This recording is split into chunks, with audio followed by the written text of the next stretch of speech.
नमस्कार दोस्तों, हम बात कर रहे हैं प्रदीप सैनी की, जो इस समय लंदन एयरपोर्ट पर ड्राइवर का काम कर रहा है। दोस्तों, लगातार 26 साल से उसे लोग एक ही बात पूछते हैं कि आप बच कैसे गए, आप बच कैसे गए। दोस्तों, इसी बात को लगातार पूछने के पीछे एक ऐतिहासिक और लंबी कहानी है।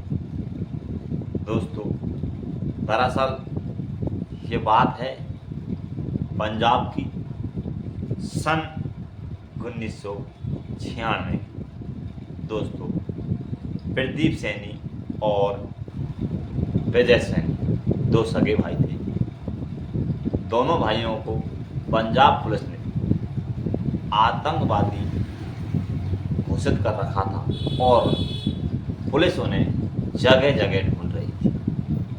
कभी उनकी दुकान पर जाकर तो कभी उसके घर पर जाकर उसके माँ बाप को परेशान कर रही थी, बार बार उनका पीछा कर रही थी। दोस्तों, इसी चीज़ को लेकर प्रदीप सैनी और विजय सैनी दोनों ने एक प्लानिंग बनाई और यहाँ से देश छोड़ने का इरादा बना लिया। दोस्तों, दोनों के पास वीज़ा नहीं था और आपको सबको पता है कि दूसरे देश में जाने के लिए वीज़ा बहुत ही ज़रूरी होता है। लेकिन दोस्तों, वे घूमते हैं और उनके पास उन्होंने कुछ पूंजी जोड़कर बचा रखी थी। उसे लेकर वो एक एजेंट के पास जाते हैं और एजेंट उनसे कुछ पैसे ले लेते हैं और उनको वीज़ा पासपोर्ट के लिए यस कर देते हैं। दोस्तों, कुछ समय के बाद वो उस एजेंट को फ़ोन करते हैं, कहते हैं हमारा वीज़ा का क्या हुआ। वीज़ा लगातार एजेंट उनको पागल बना रहा था, बेवकूफ़ बना रहा था और कहता था इस हफ्ते नहीं अगले हफ्ते। फिर वो बाद में फ़ोन करते, फिर वो कहता इस हफ्ते नहीं अगले हफ्ते। ऐसा सुनकर काफ़ी समय निकाल दिया गया। दोस्तों, दोनों ने सोचा कि अब ये एजेंट वीज़ा और पासपोर्ट नहीं दे सकता। दोस्तों, वो वहाँ से चले जाते हैं और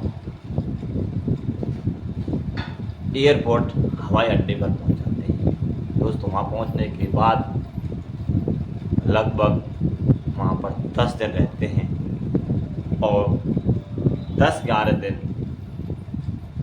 एयरपोर्ट के आसपास रैकी करते हैं और रैकी करने के बाद एयरपोर्ट के अंदर घुसने का रास्ता ढूंढ लेते हैं। उनको मालूम चल जाता है कि लंदन के लिए कहाँ से फ्लाइट जाती है, कब जाती है।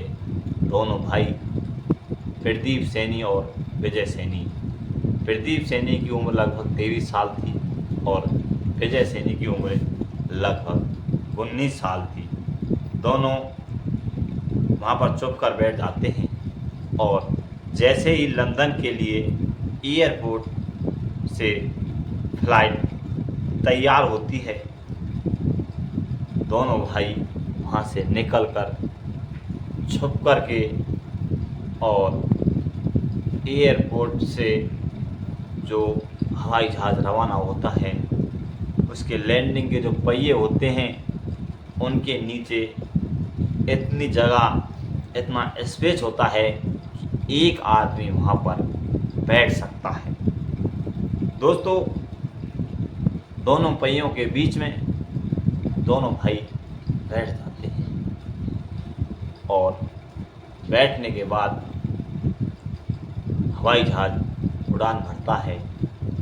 थोड़ी समय के बाद थोड़ी देर के बाद दोनों भाई आपस में बातचीत करते हैं और बातचीत करते चले जाते हैं। आपस में पूछताछ करते हैं कि सही होगा। प्रदीप अपने विजय से कहता है कि आप सही हो, कोई दिक्कत तो नहीं है। प्रदीप कहता है कि कोई परेशानी नहीं है। लेकिन दोस्तों -60 डिग्री तापमान और उनको जैसे ही 40,000 फुट ऊंचाई पर हेलीकॉप्टर हवाई जहाज लेके जाता है, तो दोस्तों उससे बच पाना एक मुश्किल ही रहता है। हर कोई बच नहीं सकता। दोस्तों जैसे जैसे प्लेन ऊपर जाता है, दोनों ठंड के मारे -60 डिग्री ठंड बहुत ज़्यादा होती है और दोनों की बर्फ़ जम जाती है। दोस्तों 10 घंटे का लंबे सफ़र था और दोनों भाई 10 घंटे के सफ़र के बाद एयरपोर्ट पर, जैसे ही लंदन एयरपोर्ट पर हवाई जहाज लैंडिंग होता है, वहाँ पर लैंडिंग होने के बाद लगेज को लेने के लिए गाड़ियों को लेकर आते हैं। किसी एक व्यक्ति को फ्लाइट के पहिए के नीचे के नज़दीक एक अंधेरे का समय था, एक काली काली सी वस्तु सी, कुछ सामान सा दिखाई दे रहा था। तुरंत आन फान वहाँ पर ड्राइवर जाता है, गाड़ी का और देखता है तो वहाँ पर एक बर्फ बनकर एक व्यक्ति पड़ा हुआ था। उसने देखा था कि उसकी सांसें चल रही थी, वो जीना तो चाहता था लेकिन उसका शरीर दोस्तों काम करना छोड़ दिया था। दोस्तों क्योंकि 6500 किलोमीटर की दूरी प्रति घंटे के हिसाब से चलती है दोस्तों, 10 घंटे में और 40,000 फीट ऊंचाई पर और -60 डिग्री सेल्सियस पर भला कौन बच सकता है। तो दोस्तों वहाँ पर देखते हैं एक व्यक्ति कपकपाता हुआ मिलता है और ड्राइवर तुरंत एयरपोर्ट के अधिकारियों को सूचना करता है। तुरंत प्रभाव से एयरपोर्ट के कर्मचारी आते हैं और उसको एक हॉस्पिटल के अंदर भर्ती कराते हैं, उसका उपचार करते हैं, उसका इलाज कराया जाता है और दोस्तों उसको 1 घंटे नहीं, 2 घंटे नहीं, पूरे 4 दिन में होश आता है। होश आने के बाद प्रदीप से लंदन सरकार बातचीत करती है और कहती है कि ये कैसे आया, क्यों आया, ऐसा क्यों करा, क्यों करना पड़ा। प्रदीप ने जैसे ही प्रदीप को होश आता है तुरंत उन सब से कहता है कि मेरा भाई खाए। दोस्तों अपने भाई के लिए बार बार जैसे ही प्रदीप को होश आता है विजय सैनी की पुकार करता है, बार बार उन सब से कहता है कि मेरे साथ मेरा भाई था, मेरे साथ मेरा छोटा भाई था, वो कहाँ है। दोस्तों उसको होश आने के बाद लंदन सरकार अपने कानूनी दायरे में लेती है, क्योंकि ये सब करना एक गैर कानूनी था, ये गलत था।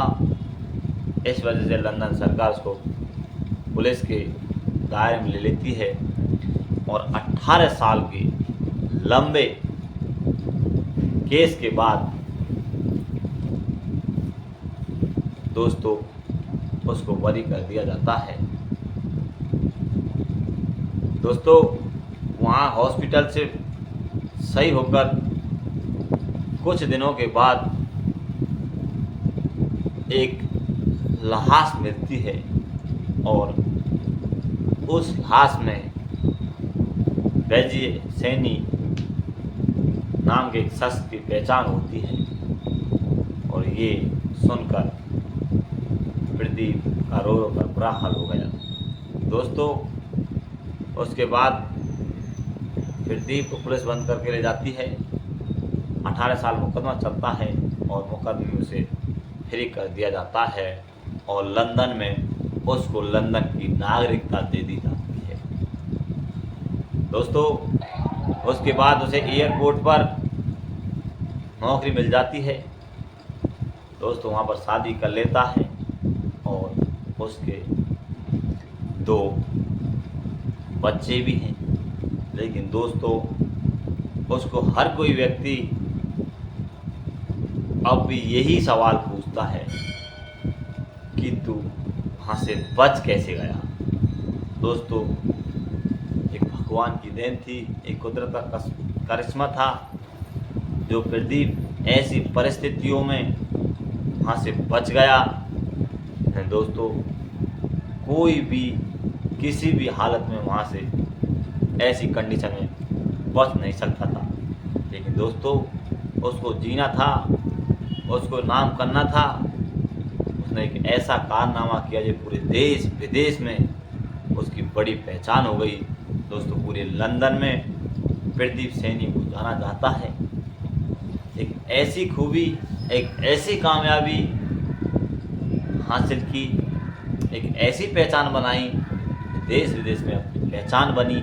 लेकिन दोस्तों ये जो प्रदीप ने किया था एक गैर कानूनी था, गलत था, लेकिन एक मजबूरी थी। लेकिन दोस्तों पंजाब सरकार को ये सोचना चाहिए, ये देखना चाहिए था कि किसी भी व्यक्ति को इतना मजबूर नहीं किया जाए, इतना परेशान नहीं किया जाए बिना देखे बिना सोचे समझे कि उसे अपनी जान का दाव लगाना पड़े। और दोस्तों प्रदीप सैनी ने और विजय सैनी ने अपनी जान का दाव लगाकर जो एक ऐसा कारनामा किया जिसमें प्रदीप ने तो ये जंग हार चुके थे, विजय सैनी ये जंग हार चुके थे, लेकिन प्रदीप ने ये जंग जीत कर एक पूरे भारत में नहीं पूरे विदेश में अपनी पहचान बनाई। तो दोस्तों ऐसा हम भी आपसे कहते हैं कि ऐसी कोई भी कदम नहीं उठाए जिससे आपको परेशानी का सामना करना पड़े। दोस्तों हमारी वीडियो अगर आपको अच्छी लगे तो हमारे चैनल को शेयर करें, सब्सक्राइब करें। नमस्कार।